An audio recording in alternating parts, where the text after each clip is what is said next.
يمشي السحاب مسبحا يدعو لمن يسقي أخاه، والبئر يبكي صائحا دفنوا نبيا بالحياة.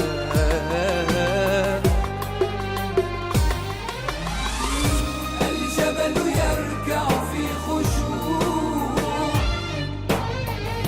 والأرض تملأها الدموع، يا رب نسألك الرجوع، فاختم بعفوك يا رحمن. قصص العجائب في القرآن تبقى على مر الزمان، تروي حكايات الأبرار، والحق يعلو في الميزان. فاختم بعفوك يا رحمن، فاختم بعفوك يا رحمن، فاختم بعفوك يا رحمن.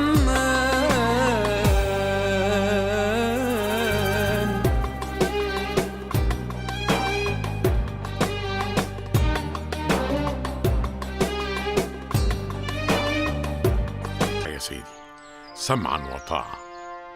والينا في إمارة حلب توفي ليلة أمس، وأصبح مكانه شاغرا. سبحان من له الدوام. كان رجلا طيبا نظنه من الصالحين ولا نزكي على الله أحدا. نعم يا خالد، وكان أيضا واليا قويا وعادلا وحكيما. المشكلة الآن من أضع مكانه على تلك الإمارة؟ هل من خيارات نفاضل بينها يا أبي وسيدي؟ هناك رجلان أفكر فيهما، الشامي والبنان. ما رأيكم؟ أظن عائلة الشامي أكبر عددا وأعظم تأثيرا، وفيهم فرسان أشداء نحتاج لقوتهم. هذا صحيح. ما رأيك يا عصران؟ أوافق رأي سمو ولي العهد. الشامي أقوى وأعظم مهابة بين الناس. وأنت يا حضرة القاضي بما تنصح؟ لقد زرت تلك الإمارة وأقمت بها 3 أعوام. أعرف، ولهذا أتشوق لسماع رأيك. الشامي رجل قوي وشجاع، ولكنه شديد الصرامة، لا يدعو له فقير أو يلجأ إليه صاحب حاجة، بعكس الشيخ البنان العالم المتواضع الذي يعتبره العامة أبا لهم وأستاذا. معك حق، هذا ما يحيرني. هل يأذن لي مولاي بالكلام؟ قل ما عندك يا وزير. البنان كما قال سيدي القاضي رجل طيب ومتواضع، يسير في الأسواق ويجالس الجميع، وهذا ما دفعني لاستبعاده. الإمارة تحتاج لوال قوي ومهيب. سامحني يا حضرة القاضي، سآخذ برأي الأكثرية وأعين الشامي واليا. لقد قلت ما أقتنع به، وفي النهاية القرار لك يا خليفة البلاد. أشرفت بنفسي على إعداد متاع سفرك يا أمير. شكرا يا زوجتي الحبيبة. هل ستغيب طويلا؟ لا أدري، هذا أمر يقرره أبي بعد أن يرى الأمور قد استقرت مع الوالي الجديد. أفكر إن أذنت لي أن أقضي تلك الفترة في بيت أبي. نعم الرأي، لابد أنكم تشتاقون إليه ويشتاق إليكم. تعود سالما غانما بإذن الله.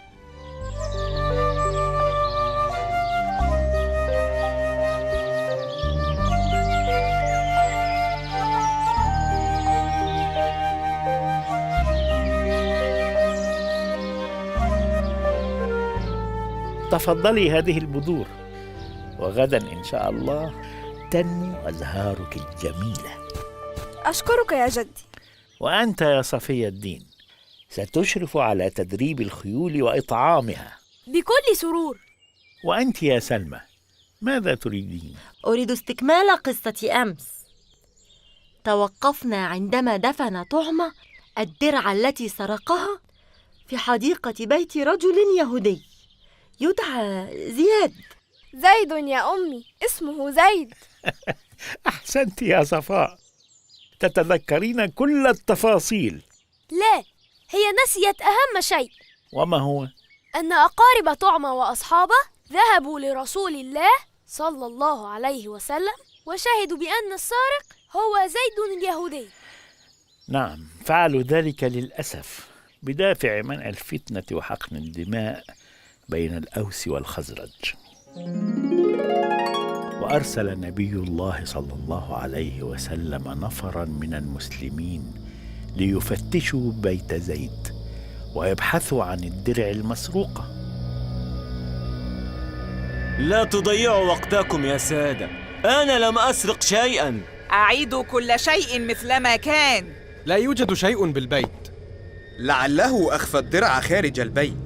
أمامكم جبال يثرب كلها، فتشوها حجرا حجرا. لماذا الأرض غير مستوية في هذا الموضع من الحديقة؟ لا أدري، هل عدم تسوية الأرض تهمة أخرى؟ هيا بنا نحفر في هذا المكان. هناك أثر لدقيق منثور. استمر في الحفر.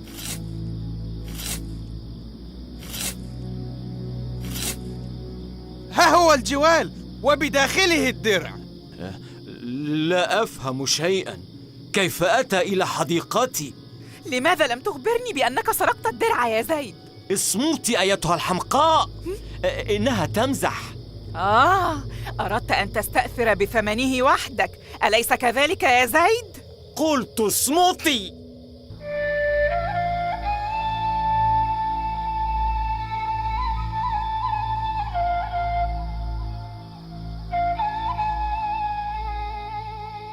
قتادة، ألن تأكل شيئا؟ الحمد لله، لا أشعر بالجوع. إنه طعام حلال، لقد أثمرت النخلة بفضل الله وجمعت لك منها هذا التمر الطيب. كلي أنت بالهناء والشفاء. لماذا تعذب نفسك باللوم والعتاب يا قتادة؟ أنت لم تقل إلا ما رأيت. لقد رأيت بالفعل طعمة يحمل جوالا على كتفه، أو خيل لي أنني رأيته. ألست متأكدا مما رأيت؟ ما دام الرسول صلى الله عليه وسلم قد أدان زيدا اليهودي وحكم عليه، فإنني أصدق الرسول وأكذب عيني. ما الذي يحزنك إذن؟ قول رسول الله لي أني اتهمت رجلا من المسلمين دون بينة. أحسن الظن بالله ورسوله يا قتادة، ولا تحمل نفسك فوق طاقتها. وقبل أن يشرق فجر اليوم التالي أرسل الله تعالى الملك الأمين جبريل إلى نبيه صلى الله عليه وسلم ليوحي إليه قرآنا يبرئ زيدا اليهودي ويكشف عن حقيقة السارق. من يصدق ما جرى؟ أخرجت الدرع بنفسي من حديقة زيد. كنا على ضلال يا أخي، كانت قلوبنا تتمنى أن نبرئ أخانا المسلم، فلم نستمع لشكوى البريء. نعم، تحكم فينا الهوى، فكان من السهل أن نضل. لقد رأيتم رسول الله صلى الله عليه وسلم وهو يصعد فوق المنبر ليبرئ رجلا ليس من ديننا، فإياكم والظلم، ولا تتهموا الناس بالباطل. لقد صدق الله، والدرع لله. اشهدوا أنني سأبيع هذه الدرع وأهب ثمنها لإطعام الناس.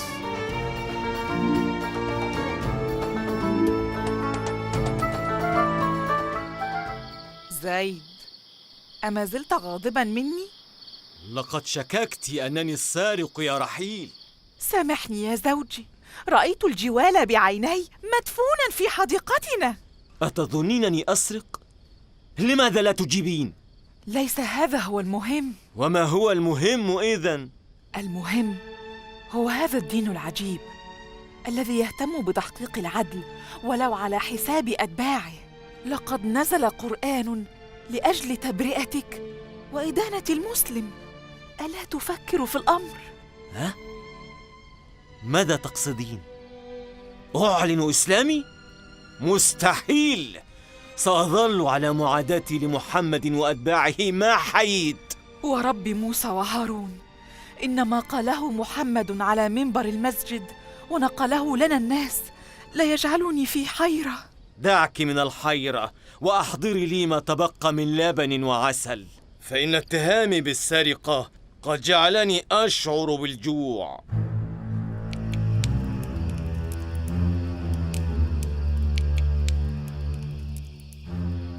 قلت لكم إن الكذب يهلك صاحبه، كيف بكم وقد كذبتم على رسول الله؟ سنبكي بين يديه صلى الله عليه وسلم ونتوسل أن يسامحنا. كنا نقصد أن نحمي سمعة العائلة ونمنع الفضيحة، ونطفئ نار الفتنة بين الأوس والخزرج. ها قد علم الناس بالحقيقة أن المسروق من الأوس والسارق من الخزرج، ولم تشعل النار ولم تقم الحرب كما تدعون. العدل وحده هو الذي يطفئ نار الفتنة. نعلم أننا أخطأنا وندمنا على ما فعلنا، فخفف لومك يا أخي. لست أفضل منكم حالا، لقد كنت كالشيطان الأخرس. صحيح أنني لم أكذب في حضرة رسول الله، لكنني كتمت عنه شهادة الحق. يا ويلنا مما فعلنا.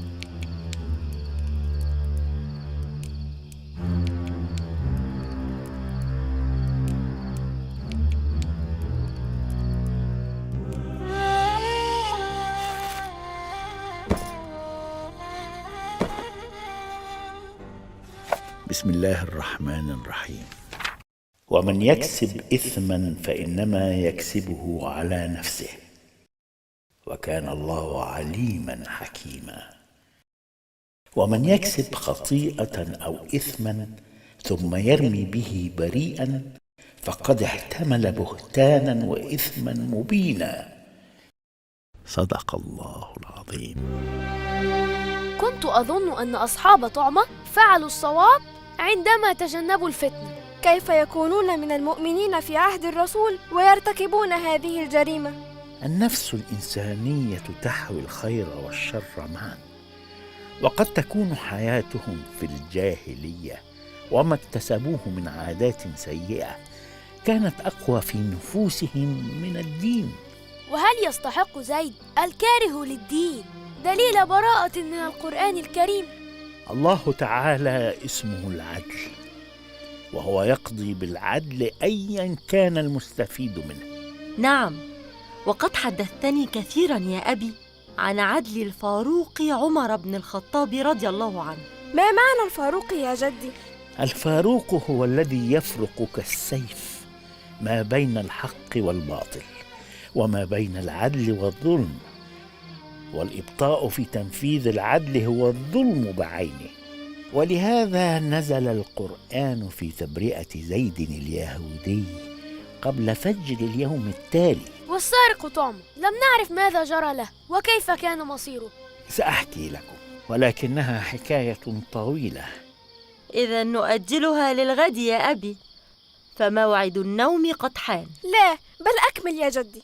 نريد أن نعرف نهاية القصة. قلت في الغد. هيا إلى النوم. تصبح على خير يا جد. موعدنا غدا يا جدي. إن شاء الله تصبحان على خير. ألن تكمل لي ما جرى لطعمة؟ لا، هذا ليس عدلا. تستمعين للقصة غدا مع الصغار.